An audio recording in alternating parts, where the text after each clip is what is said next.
Ok, donc merci d'accueillir avec moi s'il vous plaît les réalisateurs Rich Moore et Phil Johnston.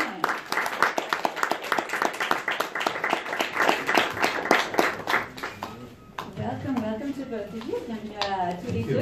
Merci. C'était quoi vous parlez français? Un petit peu. Un petit, c'est bien. Quel était le plus grand défi de ramener Ralph et Vanellope au grand écran 6 ans après l'original? What was the biggest challenge for you guys bringing these characters back to the big screen 6 years later? Well, I would say, there wasn't a big challenge bringing them back because we love the characters so much. Like Phil and I always say that we're not crazy, but we think of them as real people almost because they represent so much of people we've known and little bits of ourselves, each one of them. So it was actually a huge pleasure to bring them back. The biggest challenge was, can we come up with a story that warrants bringing these characters back? Voilà. Donc J.J. Rich nous dit, en fait, c'était pas vraiment un défi, parce que vraiment ça a l'air un peu bizarre, et je vous jure, on n'est pas fous, mais vraiment ce sont des personnages qu'on aime, et pour nous, on dit souvent, sont comme des vraies personnes dans le vrai monde, parce qu'ils représentent vraiment en partie plein de gens qui connaissent. Quand ils ont créé des personnages, ils sont inspirés des gens qui connaissent. Donc ils ont dit pour eux, c'était un vrai plaisir justement de reprendre le film, et le seul défi, s'il y avait vraiment un défi, c'était de trouver l'histoire justement qui méritait, pour lesquels ces personnages auraient pu vraiment trouver quelque chose de sympathique. Do you want to add something? Well, I think the challenge with ever making a sequel, I think, is less about honoring the characters who, as Rich said, are our friends, really. It was, how do we make a movie that is not a repeat of the first one, and how do we not make it so radically different that the story is unrecognizable? So that was probably, in terms of making a sequel, that's I think that striking that balance is the biggest challenge. Voilà. Et pour Phil, en fait, le plus grand défi en faisant ce deuxième film, c'était de vraiment trouver le juste milieu, parce que en fait, c'était moins le fait qu'on voulait rendre hommage à ces personnages qui étaient comme nos amis, c'était plutôt comment trouver le juste milieu, ne pas faire exactement comme le premier film, mais ne pas faire un film qui était tellement différent qu'on ne reconnaissait plus de tous les personnages. Anyone have a question? Une question pour vous? Voilà, juste ici. Bonjour, merci beaucoup pour votre film. Il est très dense. Je voulais savoir si vous avez réussi à mettre toutes vos idées dans ce film-là. Et je serais aussi reconnaissant si vous pouvez me parler de La Reine des Neiges 2. Okay, we'll see. Funny question. Okay, no, I was curious to see if you want to answer the second part. So he's saying he finds the film very, very dense. Were there any ideas that actually didn't make the final cut that you wanted to put in the film? And then he's asking if you could just say a quick word on Frozen 2. Well, I don't know if you know a lot about our process, but we make the movie by remaking a movie. And we remake the movie 7 or 8 times on every film. So in that process, we throw away a lot more than we keep. So there are many darlings on this film that did end up on the garbage heap, unfortunately. Voilà, donc je ne sais pas si vous connaissez un peu notre façon de faire des films, mais on fait un film en refaisant un film. Donc on a fait au moins 7-8 fois ce même film. Donc ça veut dire que forcément on jette beaucoup plus que ce qu'on garde. Donc oui, effectivement, il y avait plein d'idées qui étaient un peu laissées par terre, si vous voulez. And Frozen 2, the story of Frozen 2, Olaf, the snowman, becomes a monster and attacks Arendelle, and man, it's scary. Way to it go. is a scary different way It's not to a go. musical; it's a horror film. A lot of blood, a lot of What? guts. I don't understand why they chose to do this. What he does with the carrot nose, It's a weapon. It's awful. horrible. Voilà, donc vous comprenez bien sûr, il présentait, mais il dit Olaf, oh oui, Olaf, il devient un monstre qui s'attaque à Arendelle, et puis c'est très différent, c'est pas une comédie musicale, je sais pas ce qu'il fait avec son nez des carottes, vous ne pouvez pas savoir, bref, c'est un film d'horreur. Ok, I'm not happy with it. Ted, I'm going to go on the record. voilà, officiellement, je ne suis pas contente. Allez, l'autre question, qui a le micro? Oui, voilà. Oui, bonjour. Alors moi j'ai une question sur la scène des princesses. Dans le site My Disney, j'avais pu voir une version au D23, une autre au Festival d'Annecy l'an passé. Et en fait, elle a pas mal évolué. Au début, on était plus sur le clin d'œil un peu parodique avec leur caractère. Ensuite, elle a été un peu plus intégrée à l'histoire de Vanellope. Enfin, du coup, comment est-ce que vous avez travaillé l'évolution de cette scène? Okay, so he's talking about the princess scene. He said he saw sort of a rough cut of it, a first draft at the Annecy Film Festival, and he felt like it had evolved a lot. In the beginning, it seemed like it was just more like a little cameo appearance. Yeah. It evolved into more part of the more storyline. jokes and things. Talk us through the process of the evolution of that scene. Well, it began as kind of a joke that we were saying to each other, like what are some funny things that, if anything, can happen on the internet? Mm-hmm. What if Ralph met or took an online quiz that said, "Are you an Anna or an Elsa?" Take the quiz, and then he somehow met Anna and Elsa as like real characters, and then we said, well, what if Vanellope met them? Because she's a princess, and she's kind of a rebel, and she thinks like, I have nothing in common with you guys, but through getting to know them, actually find she has a lot in common, and they somehow help her in her journey. Voilà, donc en fait, c'est drôle parce qu'au début, on s'est dit, ça serait bien qu'on fait quelque chose un peu différent. Qu'est-ce qui peut être un peu différent, un peu drôle pour mettre dans ce nouveau film? Donc en pensant, on s'est dit, ça serait sympa si Ralph, il a pu rencontrer ou peut faire un quiz pour dire, est-ce que vous êtes plutôt Anna ou est-ce que vous êtes plutôt Elsa? Et puis ensuite, ça pourrait être sympa si éventuellement Ralph, il rencontre Anna et Elsa. Et après, ils ont dit, non, il faut que ça soit Vanellope qui rencontre Anna et Elsa parce qu'elle est vraiment une princesse. Et après, on a trouvé ça sympa, cette idée d'elle est rebelle, elle dit, j'ai rien à voir avec ces princesses. Et en fin de compte, elle se rend compte qu'elles ont beaucoup de choses en commun et les princesses peuvent carrément aider Vanellope. Donc, ils sont allés un peu dans ce sens-là. Mais au début, c'était un blague. And what you saw at Annecy was a version of it that reflected the story as it was then, that was about Ralph and Vanellope feeling like that they were different people. And as our story evolved, the scene had to evolve because it became more about Vanellope needing this advice of really following that dream that she didn't even know existed, in her head. So what you saw was one of the very early scenes that we had animated for it. And I think we're going to put a lot of that footage out on the Blu-ray because I do think it's funny, but you're right, it was more about jokes than actually pushing the story forward. Voilà, et en fait ce que vous avez vu à Annecy, c'était vraiment un reflet de l'histoire de l'époque où on était à l'époque, c'était plutôt l'histoire sur comment Ralph et Vanellope sont devenus des gens un peu différents, et au fur et à mesure que l'histoire a évolué, ils se sont dit on a besoin d'une scène qui évolue aussi avec des conseils, par exemple pour Vanellope, pour qu'elle puisse atteindre ses rêves de son propre identité. Donc effectivement ça a beaucoup changé depuis ce que vous avez vu, mais on pense qu'on va peut-être mettre ces scènes justement sur le Blu-ray quand ça sort, parce que c'est quand même intéressant de les regarder. Ici Bonjour, j'avais une question qui fait écho à la première. Je possède le Art-of de Wreck-It Ralph et il y a beaucoup de scènes du coup qui ont été coupées, notamment au niveau de Félix Fix et Calhoun. J'aurais aimé savoir s'il y avait une scène en particulier qui a été coupée que vous aimiez et que vous auriez aimé voir. Okay, so kind of going back to the previous question, among the scenes that were cut, she had an early rough draft that had more scenes with Felix and Calhoun. She knows you must have cut a lot. Which one did you cut that you wish you hadn't or that you could tell us about?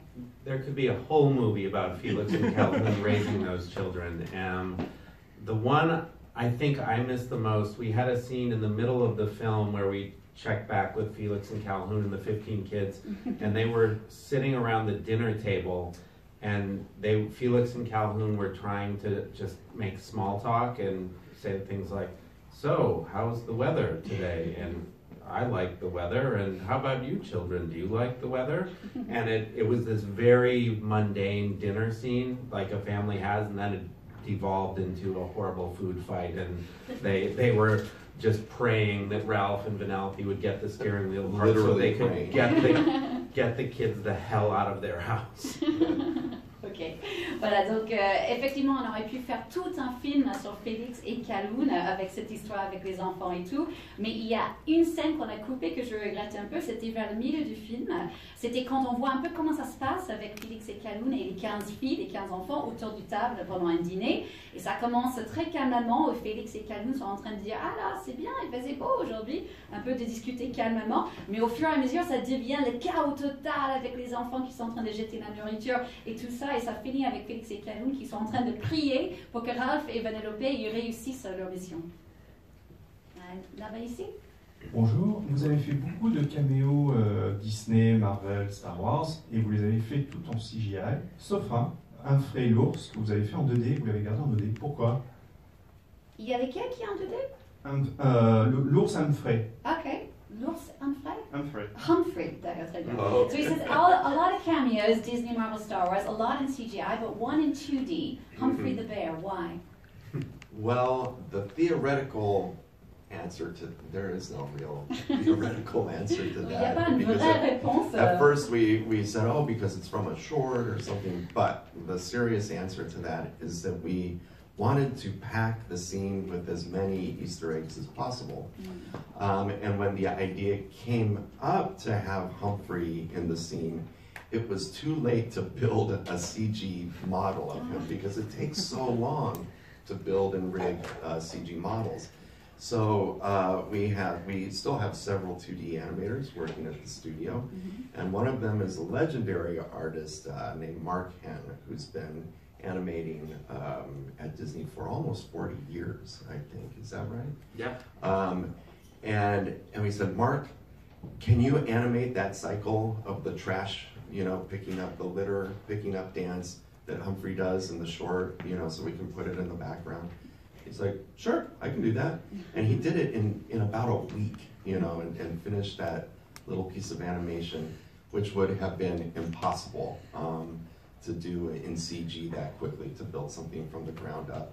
So, though it kind of breaks the rules of our world, I'm glad it's in there. Although there's another 2D element in that scene as well, Mickey. Yeah, at the top of the sorcerer's hat, in that big wide shot, there's Mickey dressed as the sorcerer's apprentice. It's in also there too. hand-drawn. That was also hand-drawn. So it was all in service to pack the scene with as much stuff as we could. Voilà. En fait, ce serait sympa de vous dire oui, il y avait une vraie raison théorique, mais en fin de compte, c'était tout simplement parce qu'on voulait mettre autant des Easter eggs, autant de petites surprises que possible dans le film. Et au moment qu'on a décidé de mettre Humphrey l'ours, c'était trop tard pour construire justement ce personnage CGI du début à la fin.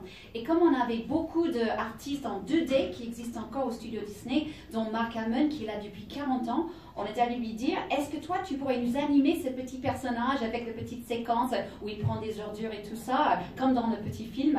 Et il a fait, cet animateur a pu le faire en une semaine. Donc il dit, s'ils avaient choisi de le faire en CGI, ils n'auraient pas pu parce qu'ils n'avaient pas tout simplement le temps. Et ils disent qu'ils aiment bien, à Philly la chute, c'était sympa aussi d'un peu casser les règles de cette CGI par rapport à 2D. On a une autre image où on voit Mickey comme l'apprenti sorcier qui était dessiné aussi à la main, qui est dans cette même scène où on voit plein de personnages partout. Et c'était juste, ça servi, on voulait arriver à plein de gens. I just thought of another one too, Oh, Peter yeah. Pan's shadow. Ah, in il the y a scene l'ombre de with Peter Pan Grumpy. aussi. Yeah. Where was that? The scene with Grumpy, when Penelope runs past Grumpy, Okay. in the background is Peter Pan's shadow on the wall. Yeah. Ok. Et aussi, donc, on voit l'ombre de Peter Pan, là où il y a Grincheux, en fait, Vanellope passe devant Grincheux, le petit nain, et là aussi, on voit l'ombre de Peter Pan qui était également dessinée sur le mur. Non? Oui? Votre film, bonjour. Votre film prend place dans un environnement nouveau qui est celui de l'Internet. Je voulais savoir quelles ont été les difficultés techniques et créatives que vous avez rencontrées dans la représentation de cet environnement nouveau sur certaines scènes, par exemple. Okay, so the internet is a big part of this new movie. What were the most difficult things from a technical and a creative standpoint of making the internet a real place? All of them. Two. Because the internet had never really been personified as a place where people live and you know, you can go visit. It was a huge challenge, and I think for us working with our production designers and visual development artists, it was finding a metaphor that made sense for the internet. And there was a moment where we thought about it. Maybe there's a huge data stream that flows through the internet, and it's with zeros and ones, and that each website has a dock that's up against that stream. So in that version, it was like sort of like Venice, you know? The version we ended up with that actually makes more sense is more like Rome, in that the internet is an ancient city with the oldest part down at the bottom, and then they build layer upon layer like a lasagna or a layer cake. And that's actually kind of how the internet was built. So in our version, the old net, the older net we call it, lives down at the bottom where there are old discarded websites and things. And then up at the top you have, you know, the more modern, present day internet. And coming up with that metaphor is really what cracked it open. But it was hugely challenging. That took the better part of a year to kind of design and figure out what that was going to look like with, you know, several dozen artists kind of all conceptualizing versions of it before we came to that. En fait, il fallait beaucoup de temps déjà, il fallait 1 an pour juste trouver l'idée avec des douzaines d'artistes qui ont aidé à nous le faire. Et en fait, c'était un énorme défi parce qu'avant nous, personne n'avait vraiment personnifié l'Internet. Donc, on ne savait pas du tout par où il fallait commencer. Donc, pour nous, ce qui était important, c'était de trouver une métaphore qui était logique, qui avait son sens.